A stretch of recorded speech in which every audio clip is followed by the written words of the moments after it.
बिस्मिल्लाहिर्रहमानिर्रहीम। ये किताब अर्थात प्रत्यक्ष कुरान की आयतें हैं। किसी न किसी समय कुफ्र करने वाले काम न करेंगे कि क्या ही अच्छा होता कि वो मुस्लिम होते। छोड़ो इन्हें कि ये खाएं और मज़े उड़ाएं, और आशा इन्हें भुलाए में डाले रहे, और इन्हें जल्द ही मालूम हो जाएगा। और हमने जिस बस्ती को भी विनष्ट किया है उसके लिए एक निश्चित फ़ैसला था। कोई गिरोह न अपने निश्चित समय से आगे बढ़ सकता है और न पीछे रह सकता है। और ये काफिर लोग कहते हैं कि वो व्यक्ति जिस पर याद दहानी उतारी है तू अवश्य दीवाना है। तो यदि तू सच्चा है तो हमारे सामने फरिश्तों को क्यों नहीं ले आता। फरिश्तों को तो हम केवल हक के साथ उतारते हैं।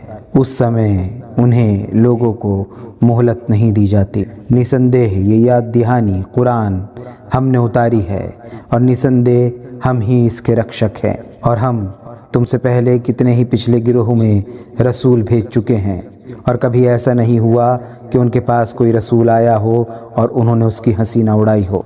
इसी तरह हम अपराधियों के दिलों में उसे हक बात को गुजार देते हैं। ये उस पर ईमान नहीं लाएंगे। और यदि हम इन पर आकाश का कोई दरवाज़ा खोल दें और ये दिन दहाड़े उसमें चढ़ने लगें, फिर भी ये यही कहेंगे कि हमारी आंखें धोखा खा रही हैं, बल्कि हम लोगों पर जादू कर दिया गया है। और हमने ही आकाश में बहुत से बुर्ज बनाए और उनमें उन्हें देखने वालों के लिए सुसज्जित किया, और हर फिटकारे हुए शैतान से उसकी रक्षा की है। ये और बात है कि कोई शैतान चोरी छिपे कुछ सुनगुन ले ले। वह ऐसा करता है तो फिर एक प्रत्यक्ष अग्निशिखा उसका पीछा करती है। और हमने धरती को फैलाया और उसमें अटल पहाड़ डाल दिए, और उसमें हर प्रकार की चीज़ एक अंदाजे के साथ उगाई, और उसमें तुम्हारी जीविका के सामान संचित किए, और वो प्राणी भी ठहराए जिन्हें रोज़ी देने वाले तुम नहीं हो।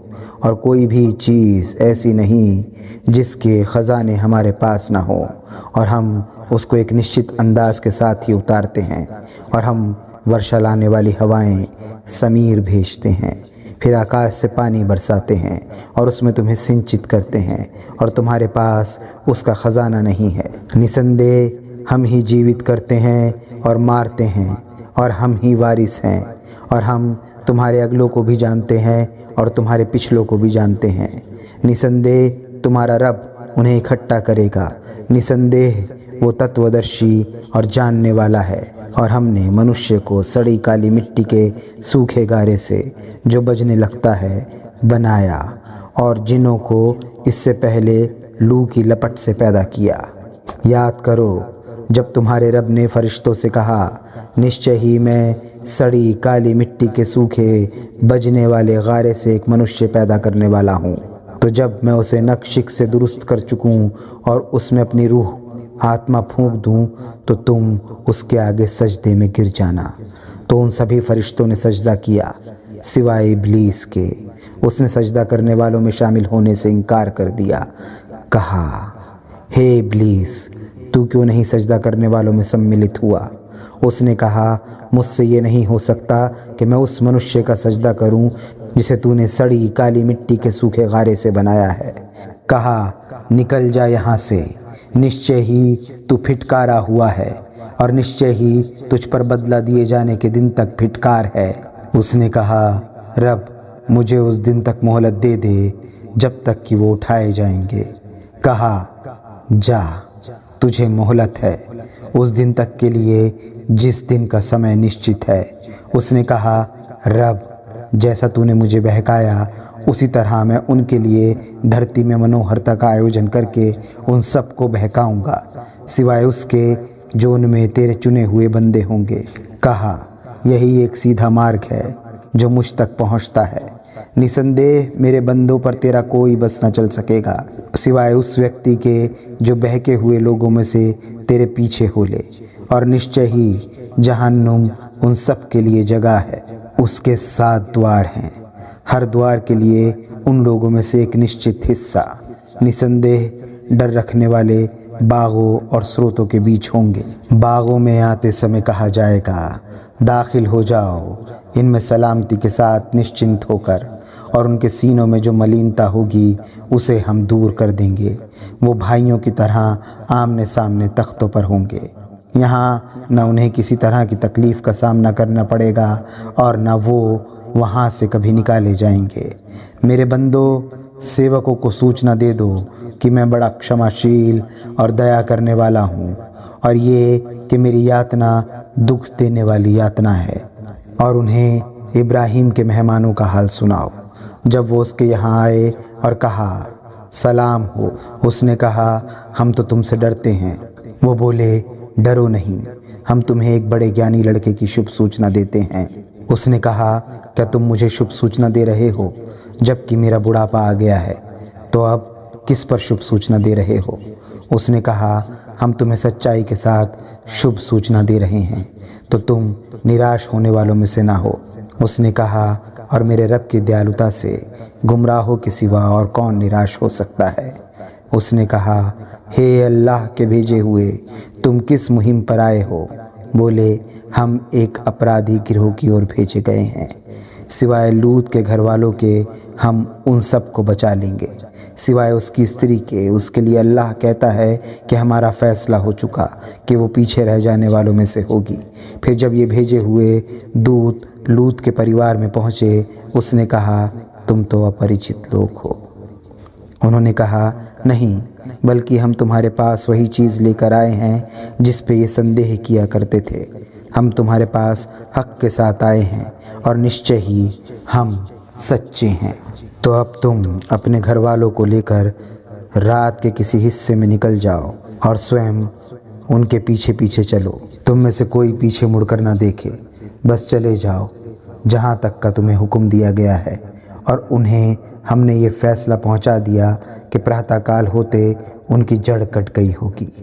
और इतने में नगर के लोग हर्षित होकर आ पहुँचे। लूत ने कहा ये मेरे मेहमान हैं, तो मेरी फजीहत न करो, अल्लाह से डरो और मुझे बेआबरू ना करो।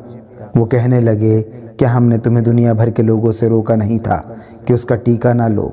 कहा यदि तुम कुछ करने ही वाले हो तो मेरी बेटियां मौजूद हैं। तेरे जीवन की कसम हे मोहम्मद, वो अपनी मस्ती में खोए हुए थे।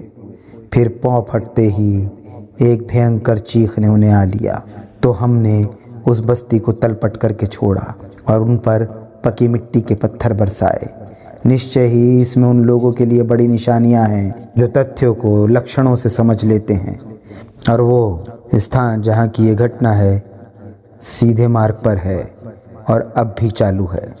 निसंदेह इसमें ईमान वालों के लिए बड़ी निशानियां हैं। और अलेका के निवासी जालिम थे, तो हमने उनसे बदला ले लिया। और निश्चय ही ये दोनों भूभाग खुले मार्ग में पड़ते हैं। और अल हिज्र के लोग भी रसूलों को झुठला चुके हैं, और हमने उन्हें अपनी आयतें प्रदान की, परंतु वो उनसे किनारा खींचते रहे।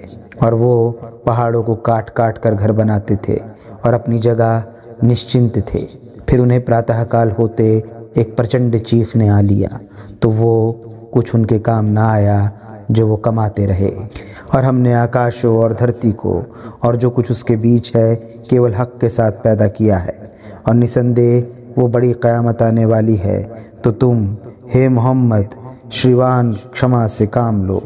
निसंदेह तुम्हारा रब ही बड़ा रचयिता और जानने वाला है। और हमने तुम्हें 7 मसानी क्रांतिकारी का संग्रह अर्थात महान कुरान प्रदान किया है। जो कुछ सुख सामग्री हमने इनमें से विभिन्न प्रकार के लोगों को दी है, तुम उसकी ओर आँख उठाकर न देखो और ना उनकी दशा पर गिलानी करो, और अपना बाजू भुजाएं ईमान वालों के लिए झुका दो और कह दो मैं तो साफ साफ सचेत करने वाला हूँ। हमने उसी तरह ये किताब तुम पर उतारी है जिस तरह हमने विभाजन करने वालों पर उतारा था, जिन्होंने कुरान के टुकड़े टुकड़े कर दिए। तो तुम्हारे रब की कसम, हमें अवश्य उन लोगों से पूछना है उसके बारे में जो कुछ वो करते थे। तो तुम्हें जिस बात का हुक्म मिला है उसे खोल कर सुना दो और शिर्क करने वालों की ओर ध्यान न दो। हंसी उड़ाने वालों के लिए तुम्हारी ओर से हम बस हैं। जो अल्लाह के साथ दूसरे इलाह पूज्य गढ़ते हैं तो उन्हें जल्द ही मालूम हो जाएगा। और हम जानते हैं कि जो कुछ ये लोग कहते हैं तुम उससे दिल तंग होते हो, तो तुम अपने रब की प्रशंसा के साथ तस्बीह करते रहो और सजदा करने वालों में सम्मिलित रहो और अपने रब की इबादत में लगे रहो यहाँ तक कि यकीनी चीज़ तुम्हारे सामने आ जाए।